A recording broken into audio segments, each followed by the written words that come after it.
Hey, thanks for pressing play. This is the first episode of something I've been thinking about making for a while now.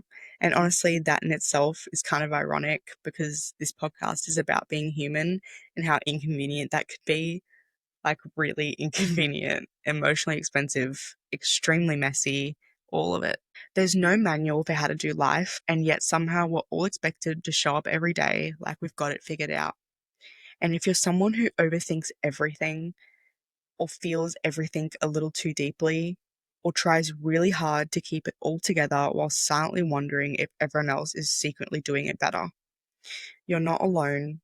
You're kind of my people. I figured I'd start at the beginning, not because I had some perfect plan, more because starting somewhere felt better than waiting for it to be perfect. Beginnings are weird, they're clunky, a little uncomfortable, but they still matter. Even if your voice shakes, even if you've re recorded the same sentence 5 times and still hate it, which I have multiple times, I actually have re recorded the whole thing up to here 3 times already. But I'm showing up anyway because I believe there's value in having real conversations, especially when they're not polished or rehearsed, especially when they start with a deep breath and the courage to just say, okay, let's just try. So let's just try. So, hi, I'm Sienna. I'm 19, turning 20 in June. I live in Australia and I'm studying a double degree in psychology and criminology and criminal justice, which basically means I live in a constant loop of analysing people, managing deadlines, and wondering if I should have just stayed in retail and made peace with the same 4 songs on repeat for the rest of my life. But more importantly, I love to talk. Like, really, talking is one of my favorite things to do. I love to yap. I could talk or argue, well, debate, I guess, but I could do it for hours, whether it's about human behavior or why everyone's ghosting each other, or whether you should text back someone who sent you, hey, 3 days late. I'm there. I have thoughts. Honestly, the real shock is it took me this long to start a podcast. People have been saying it to me for years because I just talk so much and people get sick of me talking. And I always said, yeah, maybe one day. Then I'd spiral into try and find the perfect idea, the perfect format, the perfect title, the perfect moment. And suddenly it's been 3 years and I'm still talking to myself in the shower, not even in the shower, everywhere. Everywhere I go, I'm talking to myself. So here we are. But I didn't want to make just any podcast. I didn't want to be another voice shouting over the noise because there's so many podcasts being made lately, and I didn't want to make just anything. I wanted to create something thoughtful, something real, something that sounded like a deep conversation at 1 a.m. when you're both kind of emotionally fried, but also kind of honest in a way you haven't been in weeks. I actually am recording this at 2 a.m. currently, which is very on brand for me. I want it to be a space for people who feel too much, try too hard, and wonder if everyone else got the instruction manual to life and we're stuck on the cover page. That's what Inconveniently Human is. It's not a self-help podcast. It's not therapy. It's not a productivity hack or a 10-step plan to fix your brain. It's not a motivational voice telling you to just push through. When you're already on your 4th coffee and haven't cried yet today, but really need to, newsflash, I have cried today a lot. It's just a space to sit with what's real, to talk about the stuff we usually avoid, to slow down enough to notice what's actually going on inside us. And today, we're starting with something that's very close to home. Today, we're talking about perfectionism, not the cute kind, not the I just like my notes color-coded kind, not the Pinterest aesthetic, where your trauma's hidden under pastel highlighters and perfectly timed study breaks. I'm talking about the kind that eats away at your self-worth, the kind that makes you spiral before hitting submit on an assignment, even when it's something you actually liked doing. The kind that convinces you that if you're not doing everything perfectly, you may as well not do it at all. You know, fun. It's the voice that says you're falling behind even when you're doing fine. The one that makes you rewrite a message 5 times because you think it sounds weird. The one that tells you not to bother starting unless you're going to absolutely crush it. Because anything less than perfect feels like a failure. Feels like proof that you're not who people think you are. And honestly, I felt that hard just a few weeks ago. I had a psychology exam and I almost deferred it because I didn't know the content. Not really, because I feel like I wasn't ready enough. I didn't think I'd studied perfectly. I was anxious and I felt like I hadn't done enough. And instead of just sitting the exam and seeing how it went, I spiraled, I panicked, I told myself I need more time. I'm going to fail. I'm not going to do good enough. And what I really meant was, I'm not going to do as well as I want to, and as well as I think I should, as well as people expect me to. I came so close to putting off the whole exam just so I could try to perfect my study, which, let's be honest, I probably would have procrastinated anyway because perfectionism and test anxiety are like the worst tag team imaginable. Even the idea of sitting down to study made me anxious because the thought of sitting the exam without perfect prep, that felt worse. I've been living with that kind of perfectionism for as long as I can remember. Growing up, I was the smart girl, straight A's, quiet, polite, never caused problems. I was so good at being good that I forgot how to be human, because when you're constantly praised for keeping it all together, slipping even just a little starts to feel like a full-blown collapse. If I got a 97 on an exam, I'd obsess over why it wasn't 100. If I turned something in late, even by 10 minutes, I'd convince myself the universe was collapsing. And let's not even talk about how long I rewrote this podcast script. This episode alone has been through more drafts than I'd like to admit. Ironic, right? A perfectionist making an episode about perfectionism and delaying it because it wasn't perfect. It's exhausting, but also kind of funny in a please send help kind of way. And I'm still chasing that image now, just in a different setting. At uni, I'm constantly trying to be the same good student I was in high school, but uni isn't high school. It's harder, it's messier, the structure's looser, the standards are higher, and the expectations still somehow just as heavy. And I expect myself to be perfect in all of it because that's the only way I've ever felt I was doing enough. It's not just me putting that pressure on either. I've got a lot of extended family who say things like, "You're the smart one, you're the one going to go the furthest. You're so focused, you've got your whole life figured out." And on the surface, that sounds like a compliment. But in my head, it sounds like a standard I have to maintain. Because if I'm not the smart one, the responsible one, the one who does it all, then what am I? To them, maybe it's praise, but to me, it's pressure. And that pressure doesn't feel new, it feels familiar, deeply familiar, because that's the identity I've been handed since I was a kid. The girl who got it together, the one who knows things, the one people go to for answers, even when I'm secretly Googling them under the table. I don't know everything, but I like to know things. I want to know everything because not knowing feels unsafe, incomplete, like I don't have it together. I'm failing at being who I'm supposed to be. And that's the perfectionism I want to talk about. Not the funny kind, not the high functioning kind. The kind that isolates you, the kind that makes you feel afraid of being seen, the kind that tells you being human is a flaw you have to hide. All right, time for a bit of nerdy psychology talk. I'm a psych student, I literally can't help it. Let's talk a bit about the science behind perfectionism, because perfectionism isn't just a quirk or a personality thing, it's deeply wired in our thoughts, behaviors, and even our nervous system. It's not just, oh, I like things neat and tidy. It's a full body brain loop emotional strategy for avoiding shame, failure, and sometimes even just feeling like a disappointment. In psychology research, perfectionism is defined as setting excessively high standards for yourself, paired with being super critical when you fall short, which, if you ask me, is the emotional equivalent of setting yourself on fire because you tripped over your own shoe. You didn't even fall, you just tripped.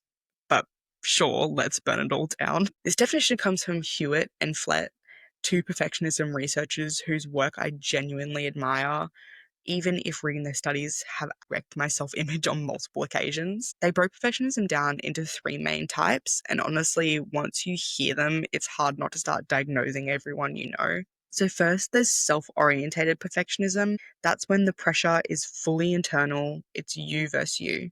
You're pushing yourself, holding yourself to insane standards, and spiraling if you don't meet them. It's the classic, I have to be the best, and if I'm not the best, I've failed mindset.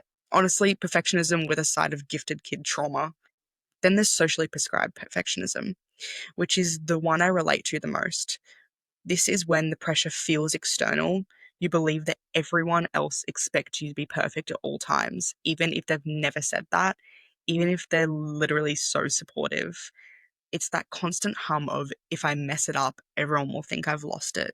The belief that people only like the version of you that's performing at 110%. And if you drop the act just once, everything will fall apart.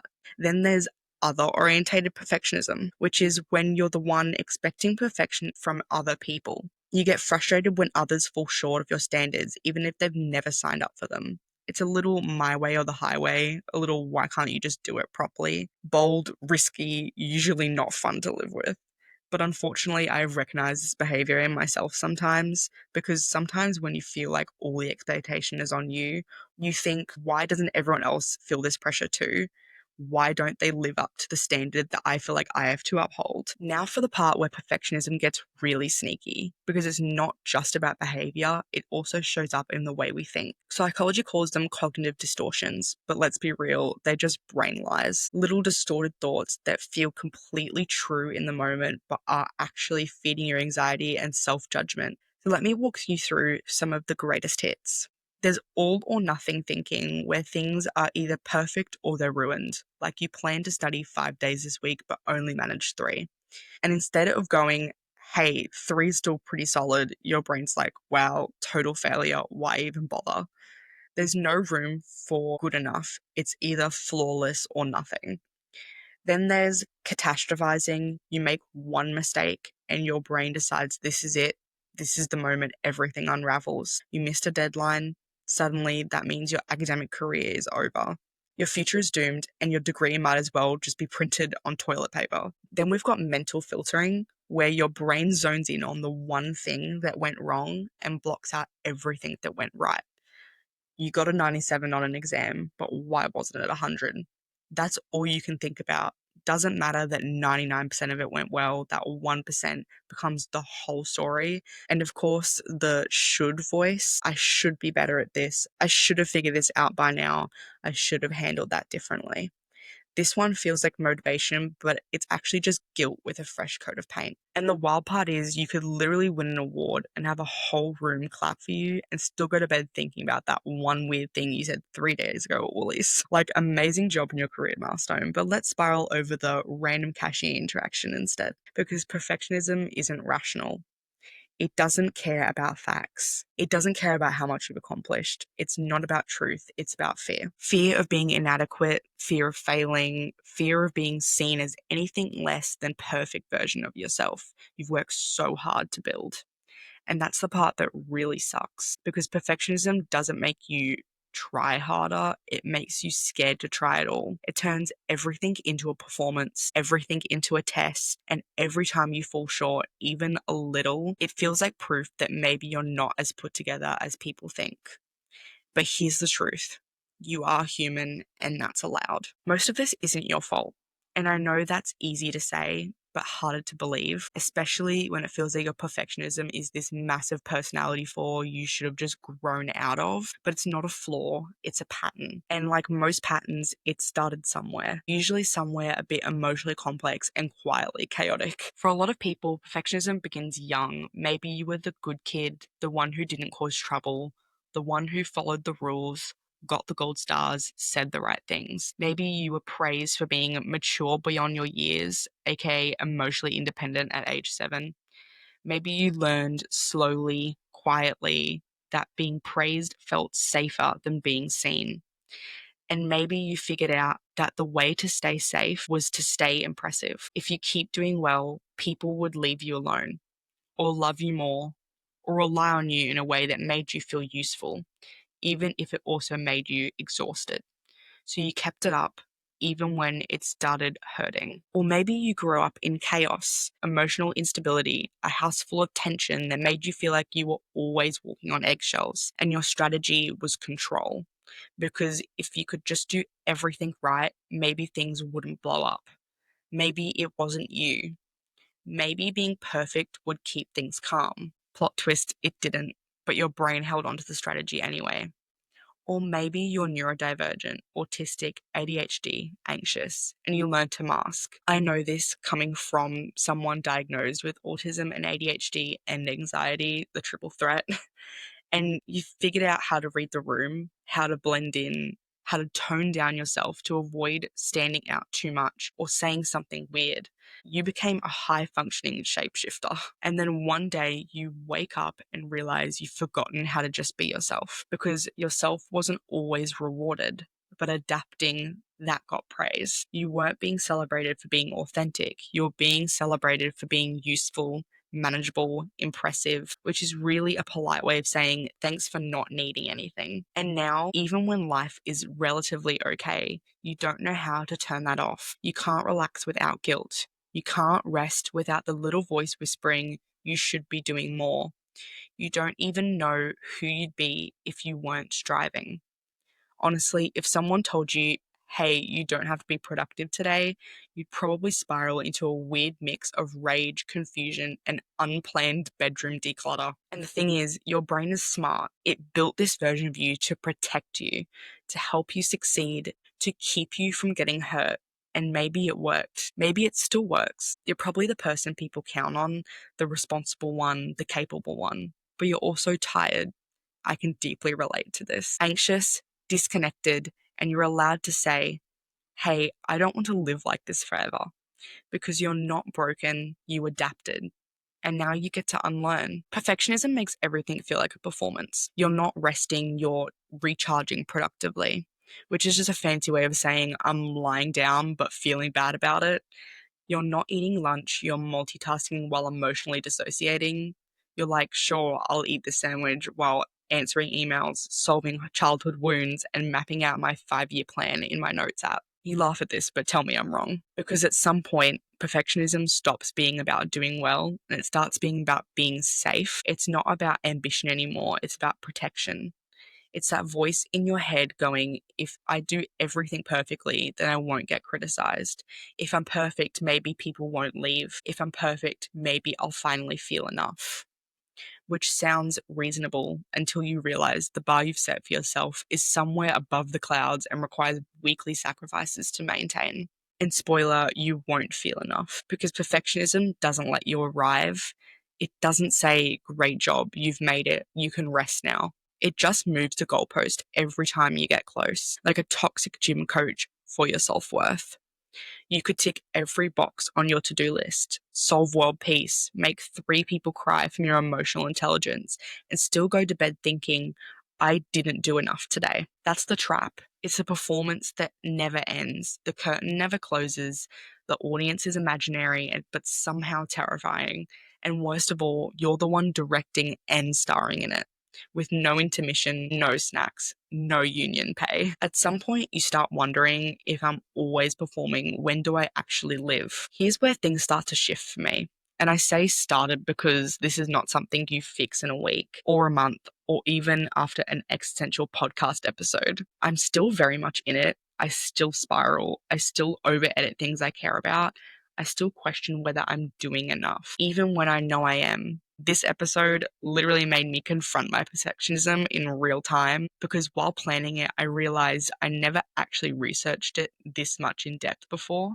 Not like this, not emotionally and scientifically and personally all at once. And it was weirdly validating, like I was seeing myself through a clearer lens for the first time. Turns out having a hyper-focused spiral over podcast scripting educational. But no, I haven't cured my perfectionism and I don't think I want to because honestly, it's also helped me. It's made me detail oriented, driven, empathetic. It's part of why I care so deeply and shows up in everything I do. The goal isn't to destroy it. The goal is to manage it, to soften it, to learn how to live with it without letting it control me. So what's helping me right now? First, I stopped trying to eliminate perfectionism overnight. I just started noticing it. Like, oh, cool, I'm delaying this assignment until I can do it in a 12-hour hyper-focus burst at 2 a.m. That moment where you see yourself doing the thing, but instead of spiraling, you label it. No shame, just observation. That alone made a big difference. I also gave myself permission to do things at 70%, and I won't lie, it feels criminal at first, like I'm turning in a half-finished art project and waiting for someone to call me out. But the wild thing, the world doesn't end. People still love you, and sometimes 70% is all you have, and that's enough. Not enough for now, just enough. I started writing down small wins, not achievements, not productivity metrics, just moments of self-trust. Stuff like I answered the message even though I was scared. I submitted the thing before the last minute. I didn't spiral after asking for help. That stuff counts, maybe more than anything else. And slowly, very slowly, I started letting people see me without the mask. Not always, not perfectly, but enough to breathe. That's the shift, not becoming a completely chill, non-anxious, go with the flow human overnight, but becoming someone who notices, someone who pauses before spiraling, someone who reminds herself it's okay to feel this way, but I don't have to let it run the show. If this whole episode felt a little too real for you, same. Perfectionism is so sneaky. It sounds like ambition, it looks like success, it puts on a great show, but underneath, it's fueled by fear, fear of failure, fear of not being enough, fear of being seen without the polish. And the only way out of that isn't pushing harder. It's through softness, through compassion, through letting yourself be seen, messy, unprepared, finished, and still worthy. Letting go of that idea that you have to earn rest or validation or love. If no one's told you today, you don't have to do more to be enough. You don't have to be perfect to be loved. And you don't have to earn your place in the world by constantly outperforming your own limits. You're allowed to be inconvenient and emotional and in progress. You're allowed to be the version of you that's figuring it out, even if you're not sure what it is yet. You're allowed to just be. Thanks for listening to Inconveniently Human. If this episode made you feel less alone or called you out in a helpful way, feel free to share it, follow, send it to someone else who also is spiraling over comma placement in their DMs. You know the one. I'll be back soon. Until then, be kind to yourself. Take the pressure off, even just a little. You don't have to do it all to be enough. You already are.